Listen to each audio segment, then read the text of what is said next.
Maliek Blade. This week's guest is Head of Faith-Based Partnerships at Facebook, Nona Jones. How are you doing today? I am wonderful. How are you? I'm doing good. I'm glad to have you. I really appreciate you taking the time, as I know you're a very busy person. Oh, well, I'm never too busy for ministry. And so I'm just honored to have the conversation with you today. Amen. That's great to hear. So, as I said, Nona is the head of faith-based partnerships at Facebook. And when I first found out about you, it was through a friend of mine. And I thought, wow, a job at Facebook that is specific to faith-based things. I had never heard of it before. Mm-hmm. And I always just, as an outsider, you just think only a select few are going to get the opportunity to work for Facebook or something like that. So if you could tell us how you found out about that job and what it took to get it and how it's been since you've been in the position. Man, so I'm smiling from ear to ear because the way I ended up in this job is literally God. And so I'm going to tell you the story because there's no other explanation than that. Okay. I was in a job that I loved back in April of 2017. I was at the chief executive level of a statewide network of alternative schools for girls. And I personally loved what I was doing. I was like 4 years in. And I thought I'd be there for the rest of my career. So like another 20 years.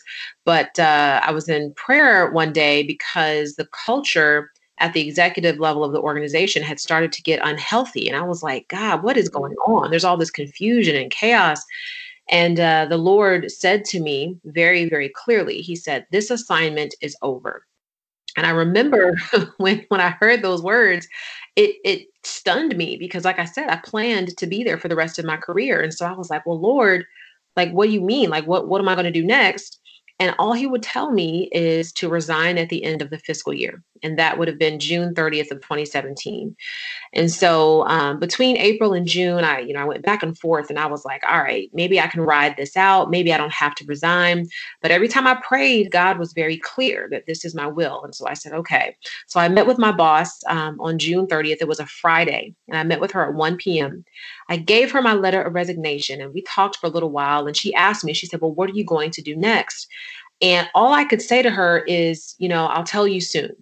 My plan was to just take the summer and kind of think about other opportunities, but I really didn't have anything solidified. And so at 1:40, I finished talking with her and I got in my car and I was driving home. And at 2:05, my cell phone rang and it was an unfamiliar area code. And I don't answer those calls on purpose because I think they're a telemarketer or somebody crazy. And the Spirit said, answer that call.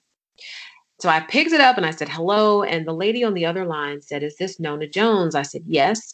She said, hi, I'm calling from Facebook. And I said, Facebook doesn't call people. So Right. Right? Who is this calling me? And she said, no, I'm calling from Facebook. And she went on to explain that apparently the week before I gave my letter of resignation, Mark changed the mission of the company to focus on community building. And she told me that there were many different types of communities that they identified that they wanted to focus on. But one community that the company had never focused on before that was now going to be a priority was communities of faith. And she said, your name was given as somebody that we should talk to about helping us think through this and helping us lead this. Now, mind you, I'm in Florida. Facebook is headquartered in California. So I'm thinking, well, they're putting together like an advisory board or something like that. And so I said to the lady, I said, well, why don't you just send me some information? I'll look at it over the weekend and I'll get back to you on Monday. And I got home and I kid you not, I opened my email. There was a job description in my email. And I said to my husband, I said, honey, I said, Facebook just sent me a job description. And he was like, why would they do that? I said, I have literally no idea. I have no idea. But I talked to the lady on Monday. And what was amazing about it, and this is how I know the whole thing was God, but this is how I really knew it was God, is my husband and I, we have a church in Gainesville, Florida. He's the pastor. And, we made a decision a long time ago that I was not going to move and he was not going to move because we believe that God has assigned us to Gainesville, Florida.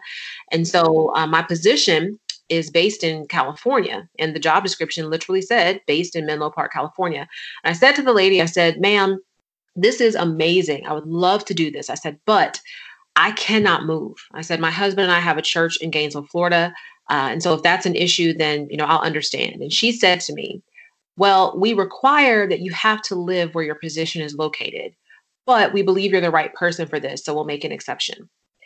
And Wow. so out of there's about 41,000 people at Facebook between employees and contractors.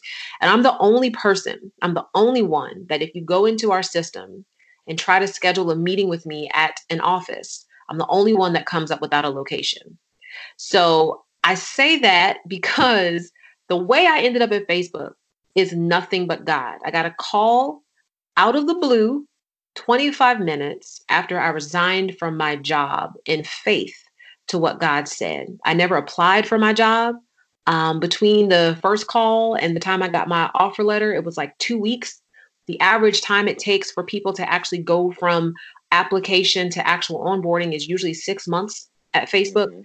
Mm-hmm. And for every job that we post, around 1,400 people apply. So I literally cannot, I cannot, when people even ask me like, how do you get a job at Facebook? I'm like, well, I guess pray. Like that's all I can tell you, because there's no other explanation than the favor of God. Yeah. So this is a first for me to feel this overwhelmed, because let me tell you, so it's really interesting. I know it might, when you hear this, you're probably going to think that can't be true, but this literally happened today. So here's some backstory. Mm-hmm. In trying to arrange this interview with you, we had a previous date set probably a few weeks ago. And back then we rescheduled for today specifically. So as you tell your story, I'm sitting here like, wow, first when you said ministry, I thought, I'm glad that she's looking at taking this time for the podcast as ministry. That was encouraging. Mm-hmm. And then you were saying how you got the position and it was all God. So interestingly enough, I work at a university, a Christian university, mm-hmm. and they have been declining over the past few years. Enrollment has been low and there's a financial deficit. There's been some issues. So Monday, there was an announcement that they would be downsizing or cutting some staff and faculty in order to make up for the deficit. Mm-hmm. And I actually just found out 2 hours before our interview today that my position was one of the positions being laid off. Mm. So when I came into the interview today, I was thinking, okay, well, you got to focus on, sitting in for the interview and come in ready to go. Wow. And I was thinking, I already had a plan for what we were going to talk about today, but I had no idea that all of those things played a part in how you got to where you are. So it's just an amazing story to hear, especially on today of all days. So that just hit me. Wow. Very striking. Well, let me tell you, and I know we're doing a podcast, and my natural inclination would be right now to just start praying. So I will say this though. I do believe that God orchestrates every single thing that happens in our life according to his perfect will. And yes, there are things that happen that don't make sense, but in the grand scheme of things, it will make sense. It just doesn't make sense right now. So please be encouraged. I mean, obviously, God knew what was going to happen, and that's why he scheduled us to talk today, which means that God has a plan for you. Absolutely. And so that is incredible. Yeah.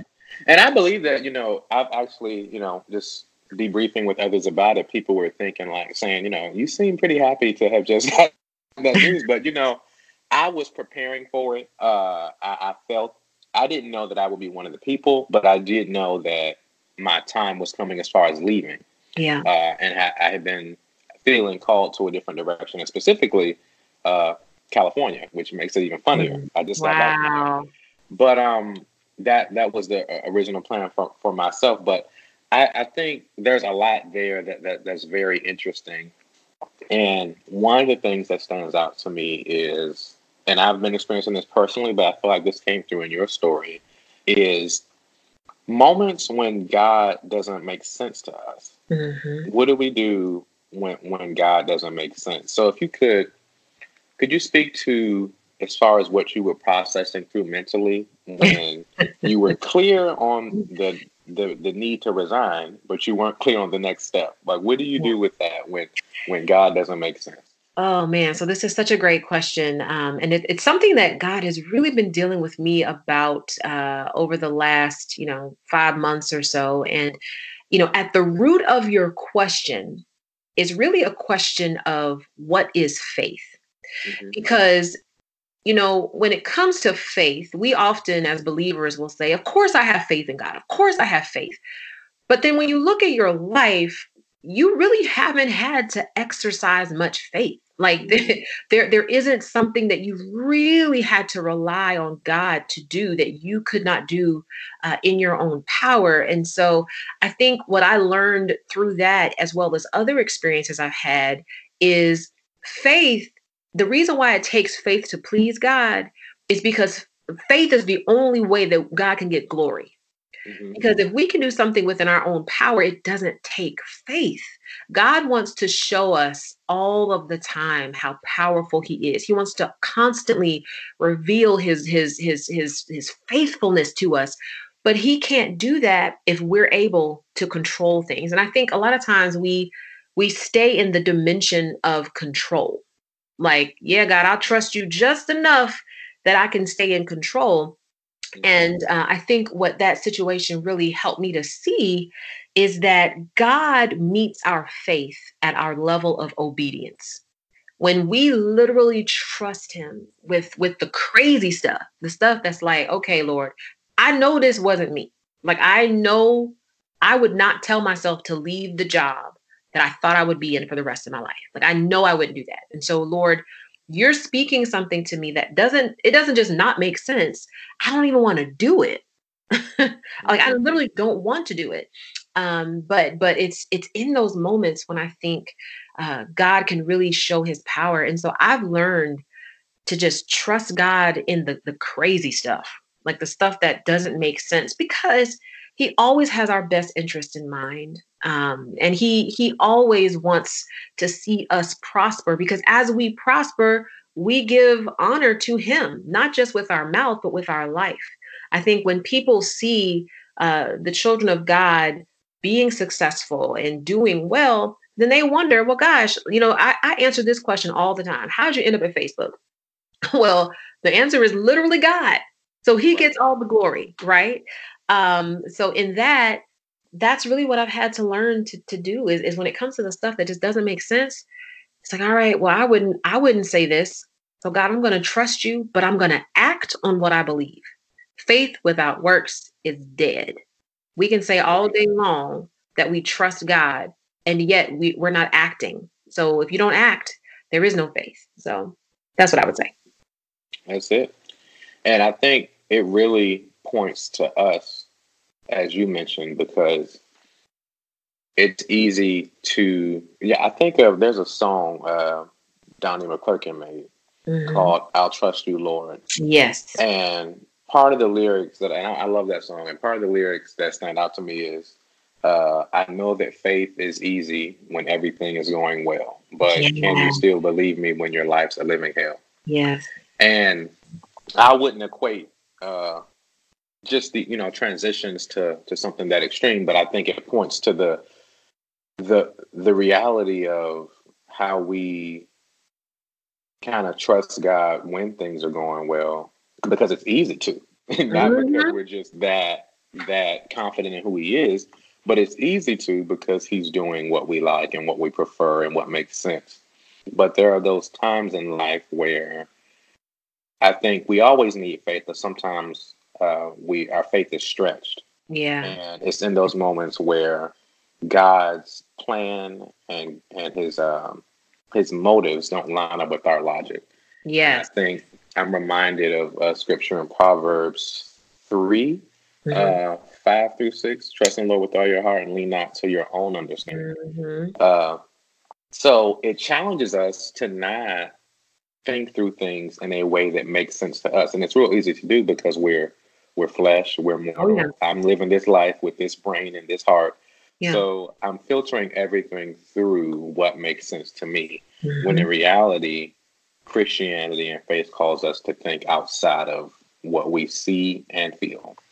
Oh yeah. And that, see, so since I work interfaith, I work across faiths at Facebook. One of the things that I've had to do is really try to understand other faiths. And what's been interesting is that most faiths, we call them faiths, but they're not necessarily faiths, they're practices. And by that I mean, so there's like a set of rituals that Right. you do, right? So you pray a certain number of times per day. You wash your hands a certain way. Like there's things that you do as an expression of your belief system. However, it's not necessarily about faith, and because faith is really what lives at the extremity of our resources.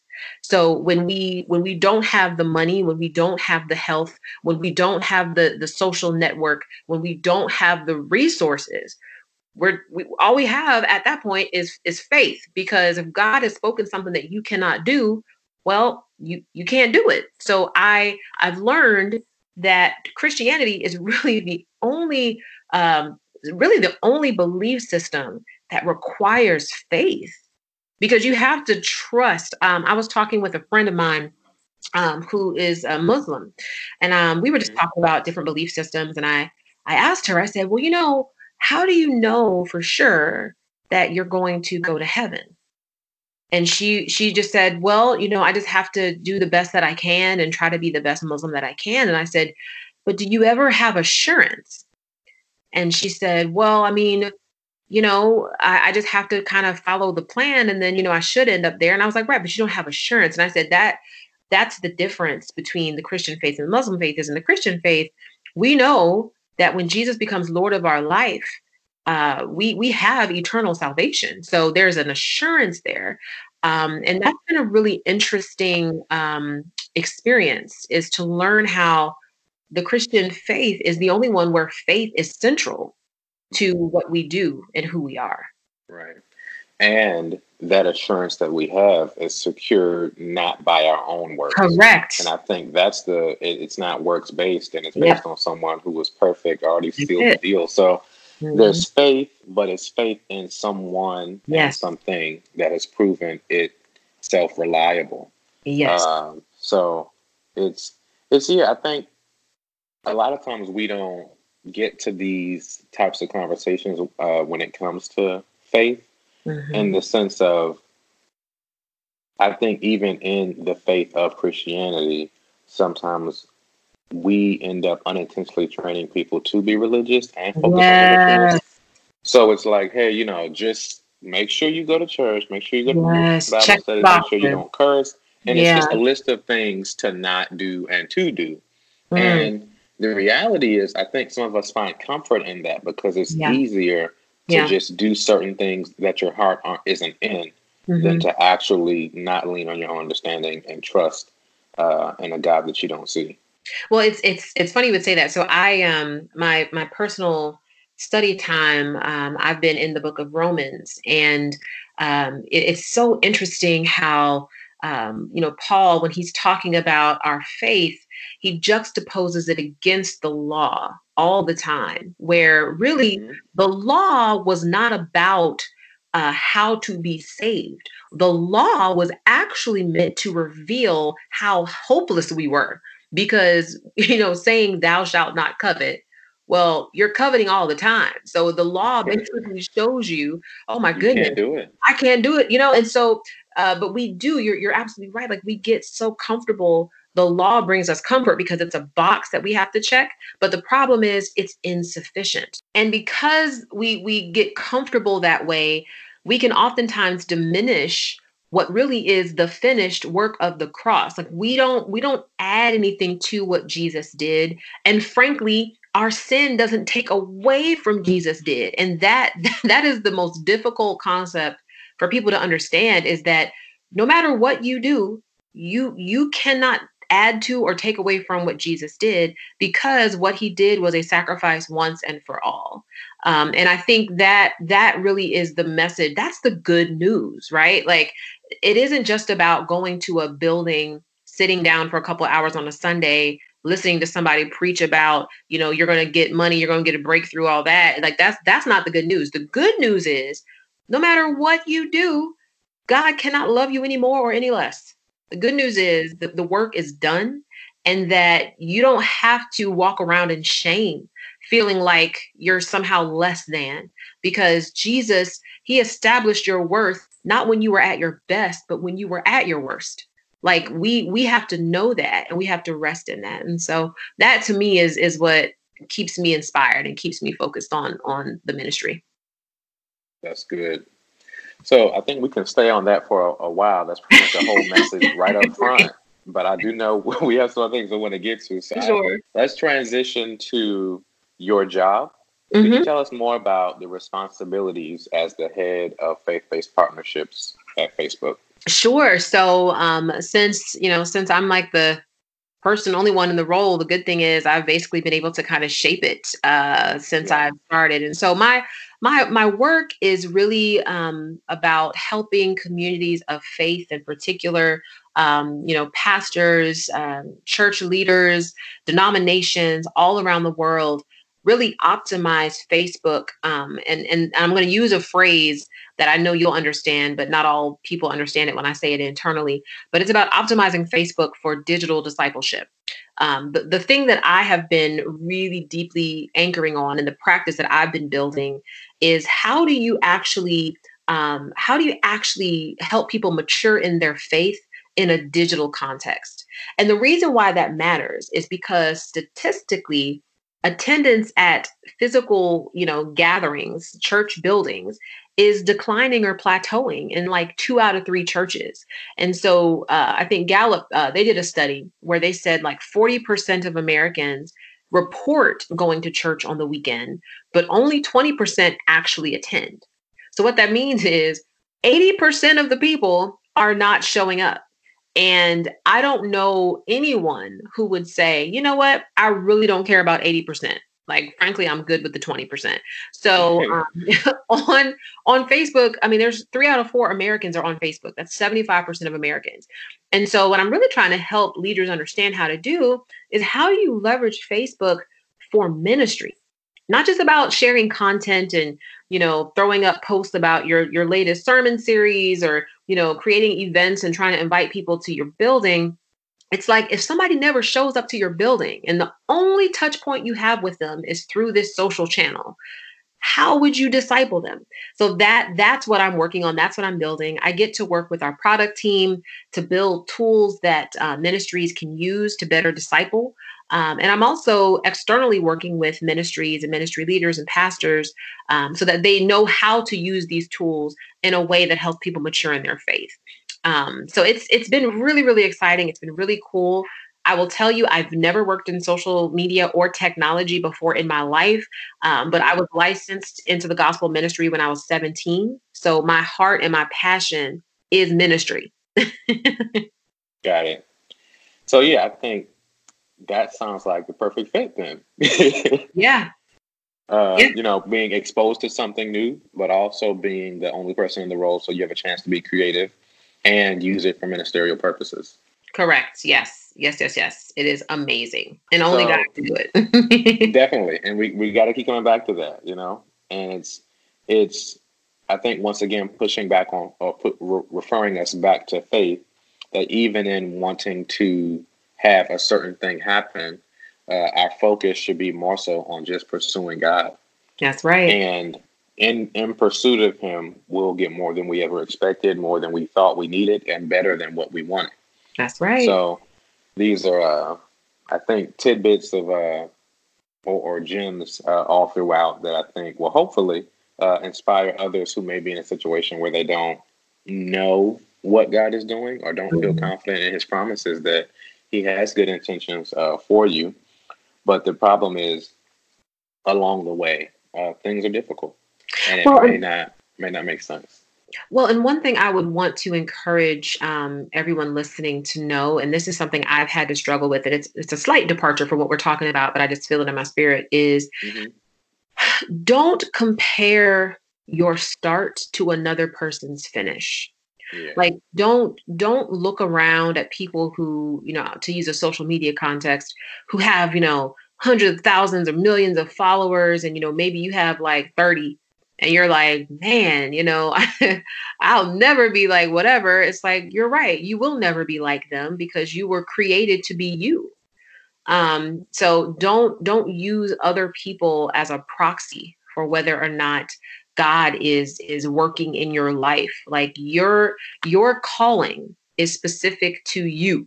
God told me something many years ago, because I was struggling with comparison. I was struggling with just like envy and jealousy and things like that.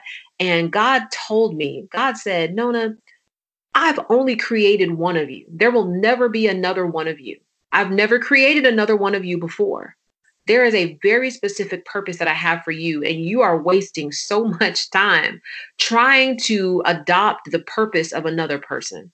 So instead of that, what I want you to do is I want you to focus on what I've called you to do. And God, I mean, he got me good to the point where I stopped looking at everybody else and started getting very, very laser focused on how do I honor God with the gifts, with the tools, and with the resources that he's given me in my life. So I just want to encourage people that way, because a lot of times we get discouraged, not because things aren't working out, but because things aren't working the way they're working for someone else.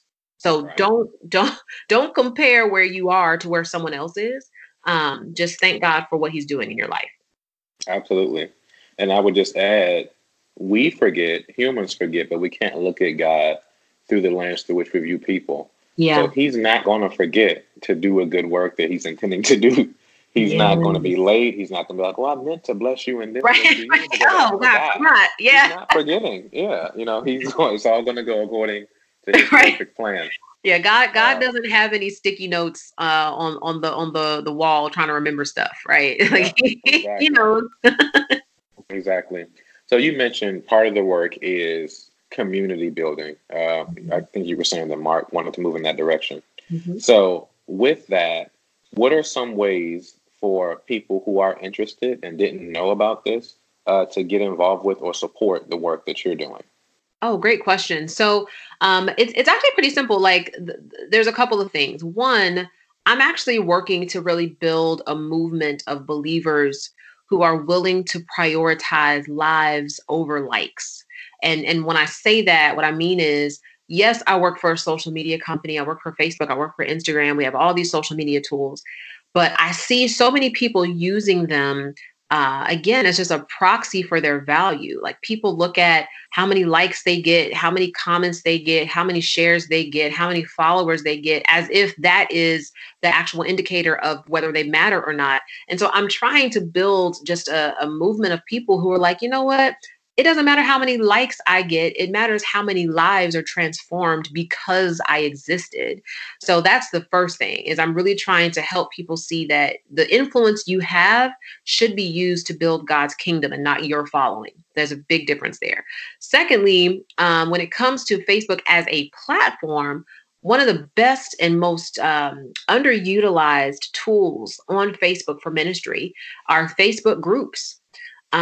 Groups are, and I'll give you an analogy. So imagine that your Facebook presence is a house where your page is like your front porch. That's the place where anybody and everybody can basically walk up. They can see what you're about on the surface. Your group is like your living room.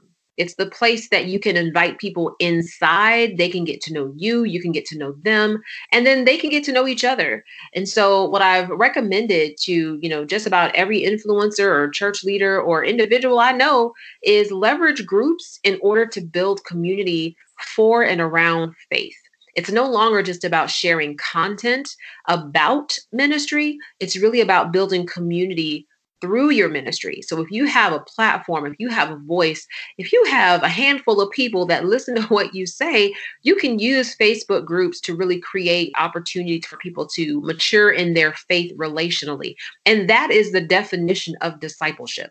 Discipleship is the relational maturation of our faith. It's not something that happens when you sit down on Sunday and listen to somebody talk to you. it's what happens when you get in community with people and you're exploring faith and the challenges and the insights together. So groups is a wonderful platform, a wonderful lever for ministry. And that's the biggest piece that I've been trying to get people to add to your arsenal of social media tools.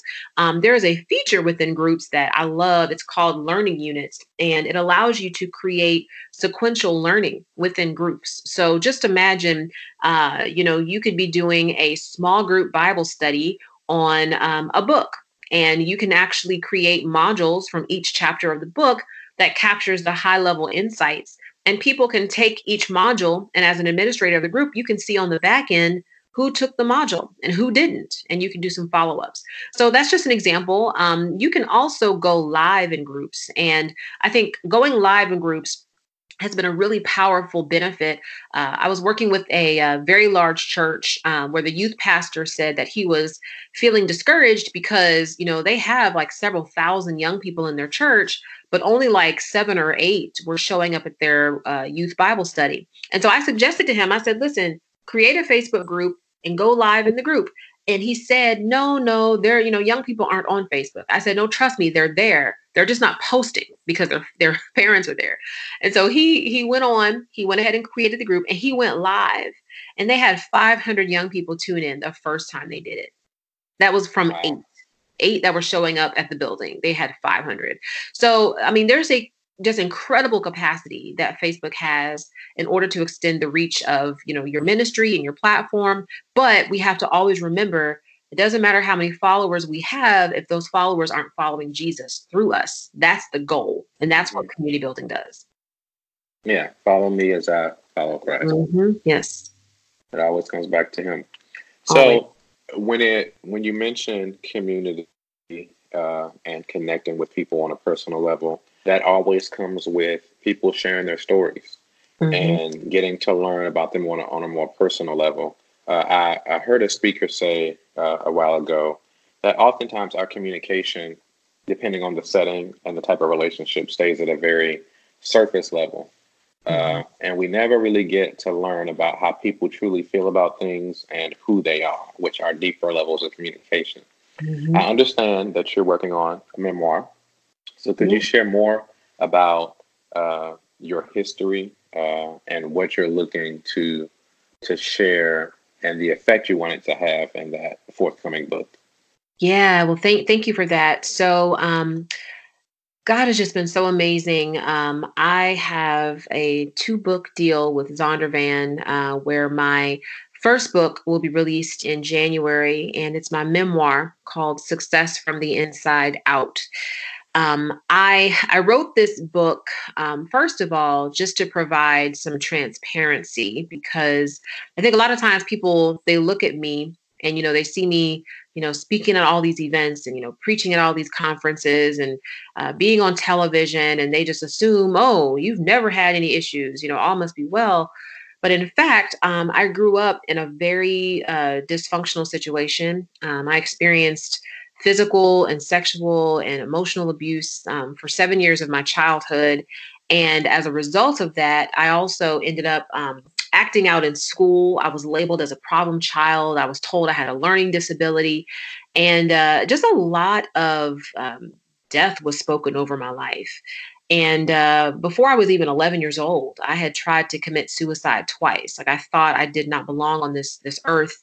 Had never heard of God, never heard of Jesus, the Bible, church, any of that until the 6th grade, when a friend of mine invited me to go to church. And I remember, walking into that building, and these people who I didn't even know, they just loved me immediately. They hugged me. I felt loved and I felt accepted in a way that I had never felt before. And I truly loved the people. But I remember the very first sermon I heard that day, the pastor said, God is a father to the fatherless. And what he didn't know is I had actually lost my dad a couple months shy of my 2nd birthday. And I used to always cry and think, man, if only my dad was here, I wouldn't have to experience all this. And so it was that sermon, it was that message that God worked through in order to pique my interest in who he was. And so I became a student of the Word of God at a very young age, received Jesus as my Savior at the age of 12. And as a result of that, I learned how faith has the power to heal what's broken. And I learned that it's truly the power of Christ and understanding that all things work together for our good that has enabled me to be where I am today. I know many people who have experienced trauma who have had a lot of challenges. They've ended up in jail. I had several friends who had been murdered, women who have had multiple children, and they had, economic challenges. And I look at my life and all I see is just the hand of God from an early age, And so my book is chronicling all that, but even more than the chronicle of the story, it's also giving people tools on how do you heal from what has hurt you in order to build a future that can honor God and a future that you will be proud of. So it's something I'm really excited about. It's coming out in January. And I'm building my email list right now because I'm going to do my cover reveal soon. And so people can sign up at nonajones.com for the email list. And you can also follow me at Nona Not Nora on Instagram to get on the email list. So I'm excited about just lifting up the name of Jesus in the spaces that he gives us territory. Definitely. I'm definitely glad to hear that you're having that conversation and wanting to be transparent in that regard, because I feel as though so often, and I can only speak for what I've been around for the majority of my personal life, and I've been around majority African American communities. And I am releasing a book later this year as well to speak on Black male identity. And you kind of set a light bulb off for me in what you were referencing, the abuse that has happened, and then dealing with the implications of that abuse.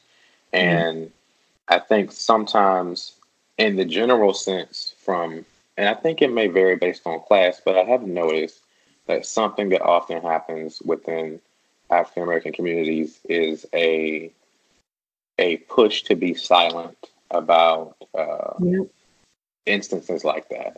It's kind of let's move past that, let's move on. And I've even heard the phrase, we don't have time to worry about that, or you don't have time to be depressed. We got to keep it moving.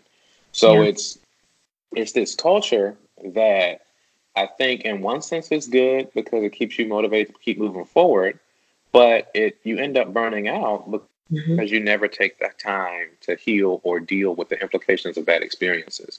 Yes, we're strong, but we're not immortal. So we have to deal with, okay, this happened to you. Now, what is the effect of that in the present day? And so often I see adults dealing with certain present day character flaws because they never took the time to deal with trauma from earlier years. So the reason why I'm even writing this book is because I stepped into my first executive role when I was about 23 years old, and I was way too young. But my boss at the time just saw potential in me and decided to take a chance on me. But I made a lot of mistakes over the last 13 years. I made a whole lot of mistakes because I didn't realize the impact that my childhood trauma had on me. Things like just being extremely sensitive to criticism, to the point where if someone even asked a question about something that I did, I would be okay. Like I would act okay in the meeting, but it would literally crush me. And the reason for that was, I was called so many names as a child, like fat and sloppy and stupid and worse, to where my entire identity became wrapped in being perfect. So I wanted to have perfect reports, and I wanted to get, perfect scores, and I wanted to be the first place on everything because that's where I took my value from. And what happened is eventually that came to be how my career took shape. I kind of went up the corporate ladder across a number of different organizations because I was very ambitious. And I wasn't ambitious just because I wanted, to do a good job. I was ambitious because I was chasing the shadow of my trauma. I was trying to escape the idea that I was defective and the idea that I was not worthy. I will tell you, when I was, I think I was maybe 26 years old, and I happened to talk to my mom about what happened to me. And I should tell you, she knew what happened to me. She took me with her to pick up the guy who sexually abused me from jail and brought him back home. So she knew what happened to me. But she said to me, she said, well, that wouldn't have happened to you if you had kept your legs closed. Now, mind you, I think I was between the ages of 5 and 11 when all of this happened. And so it literally destroyed me to the point where I just felt like, you know what? Maybe it was my fault. Maybe I should have done something different. Maybe there is something within me that's just like, you take on this idea, maybe I'm just fast, or maybe I'm just like, you begin to ask yourself these questions, and really they're the wrong question. But to your point, that shows up in your professional life. You can't separate the trauma from your professional life. So I'm really writing the book because all these leadership books that I've read, they treat leadership as if it's something that you just do today, when in reality, how you show up as a leader is influenced by your past. And so I'm trying to help all of these people who either are in leadership positions or are aspiring to be leaders. I'm trying to help them heal from the hurt in their past so that they really can have a fulfilling future. Definitely. We touched on a lot of different things here. And interestingly enough, when I end the show, I normally, every now and then, I'll ask the person, hey, do you have some parting words or wisdom for the audience? But I feel like you've been dropping it all throughout the interview. So it's like they've gotten plenty. So just in closing, anything else you would like to add or draw attention to? Wow. I would just say that I'm so, first of all, grateful for the opportunity to talk with you. And secondly, when you surrender your heart and your will, and you surrender your life to the lordship of Jesus, I have come to find that he will always blow your mind with what he creates through you. So I just want to encourage people to know that. And again, just thank you for having me. Thank you for your time. This is Maliek Blade, and that was Guest Who.